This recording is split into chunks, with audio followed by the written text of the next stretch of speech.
Joining me now, Byron York, chief political correspondent for the Washington Examiner and a Fox Business contributor. Byron, good to see you.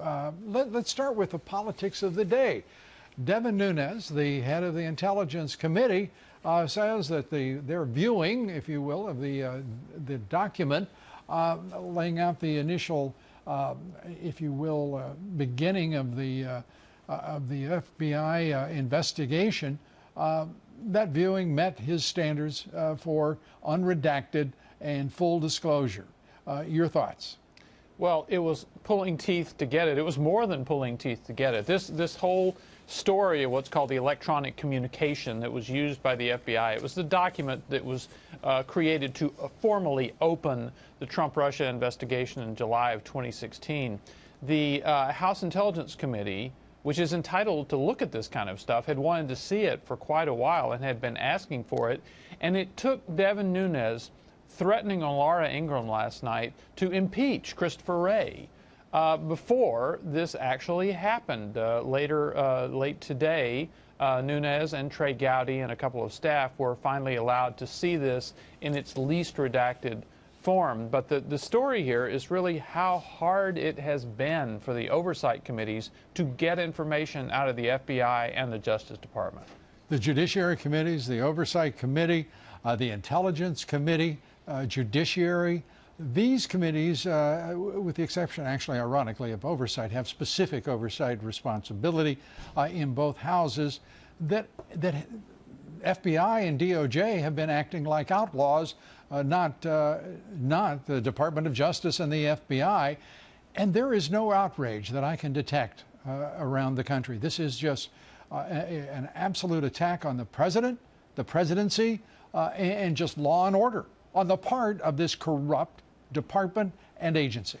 And we've seen this from the House Judiciary Committee, which you're absolutely right, has direct oversight responsibility for the Justice Department. Again, having to threaten the Justice Department to get these documents that have been used by the Inspector General in the upcoming report on how the FBI conducted the Hillary Clinton email investigation. They're just getting dribs and drabs of those, and we saw after more threats, finally the Attorney General, Jeff Sessions, kind of leaned on, or publicly leaned on, the FBI director to say you've got to give more attention to Congress here. But this has been a continual story, and you know this. One of the things we've been hearing is people say, well, there's a Republican administration and Justice Department, and these are Republicans on Capitol Hill. How come this is not working better? And I think what it has shown is, some people call it the deep state, other people just call it institutional prerogatives, but it has shown how deep the self-protection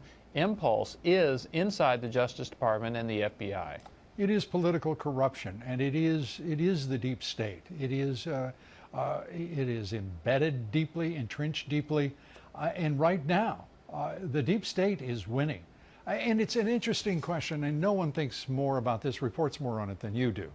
But the question becomes now what the president can do.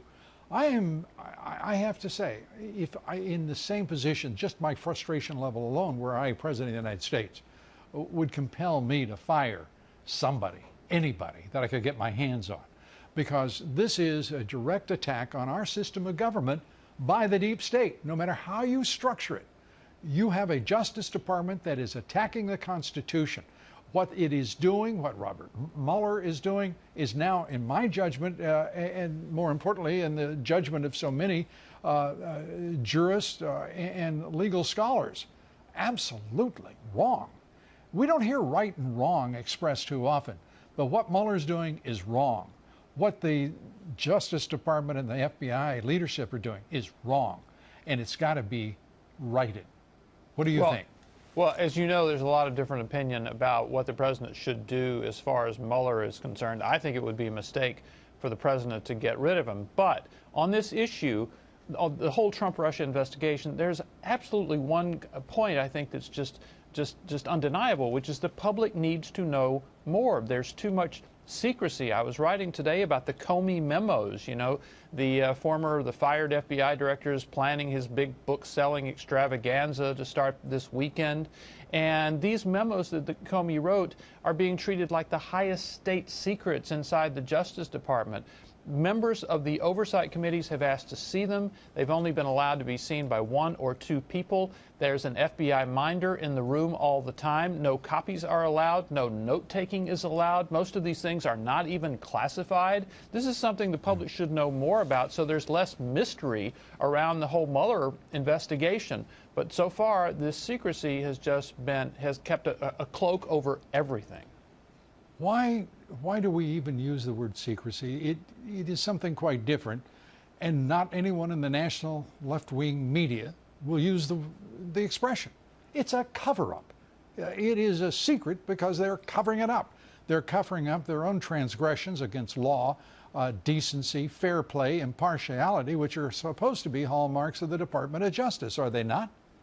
They are. And anytime you have a big investigation like the Trump Russia investigation or the Clinton email investigation, I mean, there's also going to be an investigation of the investigators. It just happens. Look what happened through the whole independent counsel phase with Bill Clinton in the 1990s. This is something that in our system actually needs to happen.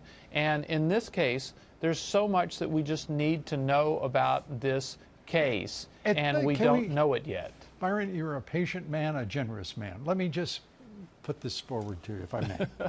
We keep talking about the almost year-long investigation of the special counsel, when in fact it's really a 22-month investigation. Correct. The FBI investigation, and built upon that, the special counsel's investigations for nearly 2 years.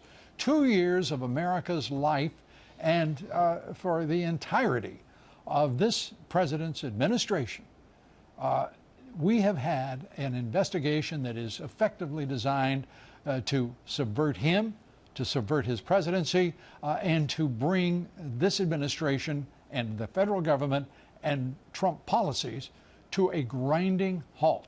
It has no other purpose because in nearly 2 full years, not one iota of evidence has been produced. At what point do we say to ourselves, something's wrong and we've got to fix it and we've got to do it now, because this cannot be an investigation in perpetuity or the republic falls? The reason we need to know more about this is exactly what you're saying, which is one party wants to use this investigation as a means to remove the president from office early. That's right. What they want.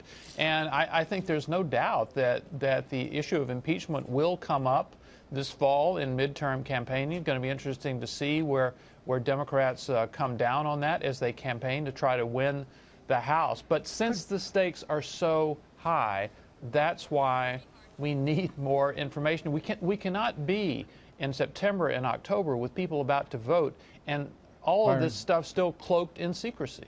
If the Department of Justice leadership prevails against accountability and consequence for their rank betrayal of the public trust, then we are doomed.